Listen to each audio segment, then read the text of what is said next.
প্রথমত খুব অত্যন্ত দুঃখিত, আপনাদের মধ্যে অনেকেই আমাকে রিচ আউট করেছিলেন রিগার্ডিং বিপিএল পেন্ডিং ইস্যুস, যেগুলো আমরা কমপ্লিট না হওয়া পর্যন্ত সিদ্ধান্ত নিয়েছিলাম যে এগুলা করবো না আর কি, মানে পুরাপুরি রিপোর্টটা কমপ্লিট না হওয়া পর্যন্ত কোনো যেন রং মেসেজ না যায়, কোনো হাফ হার্টেড কোনো কিছু যেন না হয়, মিসকমিউনিকেশন যেন না হয়। এই কারণে আজকের জন্য আমরা ওয়েট করছিলাম যে কিছু কিছু ব্রিফ আপনাদেরকে আপডেট দিব কারেন্ট পরিস্থিতি নিয়ে আপনার 12th এডিশনের।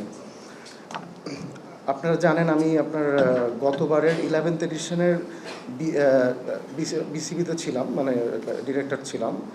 সো তখন আমরা একটা সিদ্ধান্ত নেই, 11th এডিশনটা একটা বিশাল ধরনের ব্লান্ডার হয় আমাদের ফ্র্যাঞ্চাইজি সিলেকশনের ক্ষেত্রে।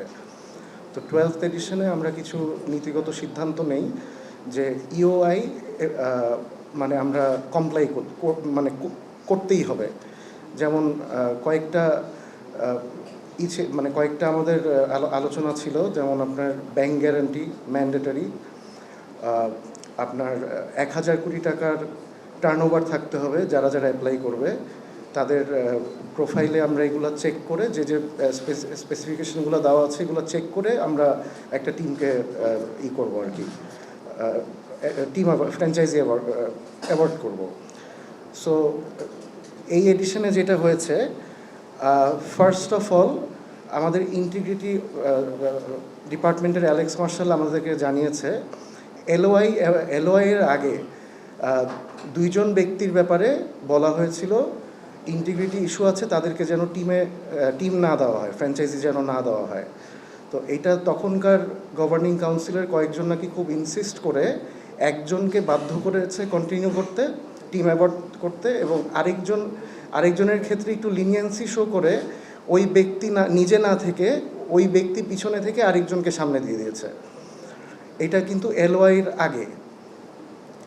তারপরে আপনার সবচেয়ে সারপ্রাইজিং জিনিস যেটা দেখলাম আমরা এসে, যে 2টা টিমের সাথে এখন পর্যন্ত এগ্রিমেন্টই হয় নাই, অথচ একটা এডিশন খেলে ফেলেছে।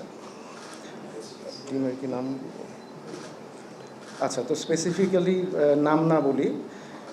সো মানে আপনারা জানেন বিপিএলে আপনার এই যে ফিক্সিং রিলেটেড ইস্যুস আমরা অনেক আলোচনা শুনি, আমাদের প্লেয়ারদের একটা সেফটির বিষয় রয়ে যায় এখানে। এক হচ্ছে পেমেন্ট এবং প্লেয়াররা যেন ভুল পথে না চলে যায়, ওইটার জন্য আমাদের সবচেয়ে ইম্পর্টেন্ট হচ্ছে ফ্র্যাঞ্চাইজিটা প্রপারলি সিলেক্ট করা।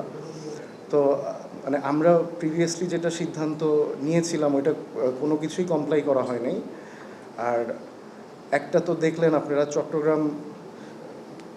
চট্টগ্রাম রয়্যালসকে লাস্ট পর্যন্ত বিসিবি টেক ওভার করলো।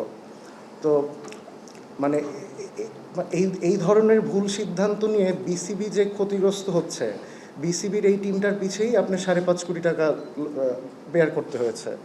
তো ওই পরিস্থিতিতে আমরা কেন গেলাম, আমরা এই জিনিসগুলো আপনার ফাইন্ড আউট করব এবং যা যা করা দরকার ভবিষ্যতে যেন এই জিনিসগুলো রিপিটেশন না হয়, আমরাও যেন এটা রিপিট না করি, আমরা এটা এনশিওর করব। তো আমাদের এখন পরবর্তী এডিশন নিয়ে কথা বলার এখনও টাইম আসে নাই, আমরা ইন্টারিম বডি। সো আমাদের কাজ হচ্ছে যে পেন্ডিং ইস্যুসগুলো যেন আমরা সলভ করতে পারি অ্যাজ সুন অ্যাজ পসিবল, কারণ আমাদের প্লেয়াররা অনেকেই টাকা পাচ্ছে না, কয়েকটা ফ্র্যাঞ্চাইজি এখনও পেমেন্ট ক্লিয়ার করে নাই। এটা একটা কমন ফেনোমেনা আপনার বিপিএলের ক্ষেত্রে। প্রিভিয়াসলি আমরা দেখেছি যে ফ্র্যাঞ্চাইজিরা না দিতে পারলে কিছু কিছু আংশিক টাকা আপনার বিসিবি দিয়ে দিচ্ছে। তো এটা কিন্তু বিসিবির রেসপন্সিবিলিটি না, বা লিগাল বাইন্ডিংও নাই কোনো যে বিসিবির দিতে হবে। আমরা বোর্ডের সিদ্ধান্ত নিয়ে আমরা কম্পেনসেট করেছি কিছু কিছু ক্ষেত্রে। এখানে আমাদের আরেকটা অবজারভেশন আছে যে প্লেয়ারদের সাথে কোয়াবের প্রেসিডেন্ট মিথুনের সাথে আমি কথা বলেছিলাম যে আমরা একটা কম্বাইন্ড একটা সেশন করে প্লেয়ারদেরকে এগ্রিমেন্ট করতে কীভাবে হয় এটা আমরা তাদেরকে একটু গাইড করব। এবং বিসিবি এখন থেকে আর কম্পেনসেট করবে না, কারণ বিসিবি আপনার কন্ট্রাক্ট এগ্রিমেন্টের বাইরে 1 ইঞ্চিও নড়বে না এখন থেকে। আমরা ওদেরকে বেশিরভাগ সময় দেখা গেছে যে একটা প্লেয়ার আসলো আমার কাছে যে ভাইয়া আমি তো এত টাকা পাই, আমার তো এগ্রিমেন্ট আছে।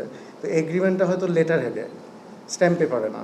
তো এগ্রিমেন্ট করতে হয় কেমনে, লিগাল গ্রাউন্ড কীভাবে শক্ত করে আগাতে হয়, এই জিনিসগুলো নিয়ে আমরা তাদেরকে মেসেজ দিব যেন ভবিষ্যতে তারা এই ধরনের বিপদে না পড়ে। আর আরেকটা জিনিস হচ্ছে, আমরা একটা ডেডলাইন ঠিক করব, এখনই আমরা টাইমলাইনটা না বলি। এলওআই যারা ভায়োলেট করেছে, একটা টিম বাদে সব টিমই এলওআই ভায়োলেট করেছে, আমরা একটা স্পেসিফিক ডেডলাইন দিব কারেন্ট ফ্র্যাঞ্চাইজিদেরকে। ওর মধ্যে যদি সব কমপ্লাই না করতে পারে তাহলে আমরা পরবর্তী সিদ্ধান্ত লিগালি আমাদের নিতে হবে আর কি। তো আমরা তাদের কাছে আজকে কালকের মধ্যে অফিসিয়ালি একটা ইমেল পাঠাবো, নোটিফাই করবো।